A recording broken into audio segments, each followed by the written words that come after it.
Well, welcome back.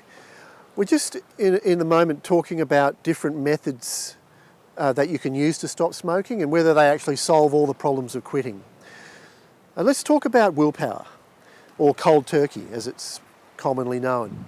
So essentially what that is where you're using your mental faculty to, in a way, stop you from taking action when you have a craving. So a craving comes along and you mentally say, no, I'm not doing that.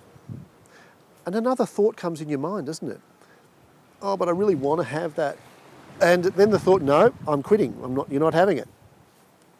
Another thought comes in your mind, well, what if I'll just have just this one and then I'll just kind of cut down slowly. Or some other reason. But essentially it's always one thought battling against another thought.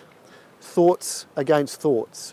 So that's a war in your mind, in your mental faculty. So that is the type of willpower that I'm talking about. It's all to do with the mental faculty. Right, now, let's say that we know that nicotine, when it leaves your body, 80% of it is gone in 3 days. And it's all gone by day 10. Right, so let's say that you use this willpower when you get these physical cravings in your body, and you use it when you have mental cravings. So the idea or the common misconception is that it's all about nicotine. Once the nicotine leaves your body, then it's all over. Well, that's not true, is it? Because after all the nicotine's gone, you still have mental cravings for many, many years, if not your whole life, like 10 years for me, till I found this method. And during that whole time, after day 10, for all those years, the rest of your life, you have to use willpower. You have to have this fight. And often,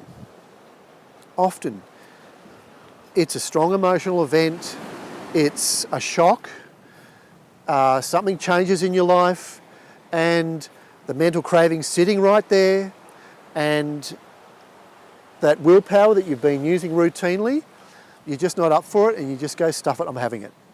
And then the whole cycle begins again. You've taken the nicotine in. Now,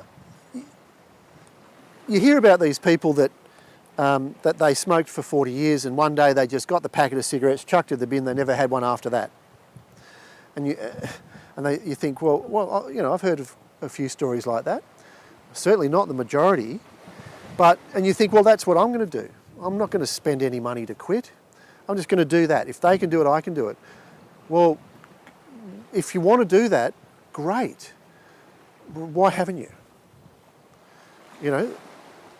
And if you have tried, you probably know that you're going to have to keep using willpower. Keep using it. So in a way, I would say that is not really a permanent solution unless you're willing to prop it up artificially with willpower. You see, the real solution is actually to stop the cravings from even being generated. Non-smokers don't have cravings. That's where you need to be. That's what you don't need to resist anything if you've got no cravings. And willpower doesn't stop the cravings from being generated. It causes you to keep on having to work hard, battle, battle, battle. And that's certainly not what I want for you, particularly because I know there's another way where you can retrain your brain back to the mind of a non-smoker.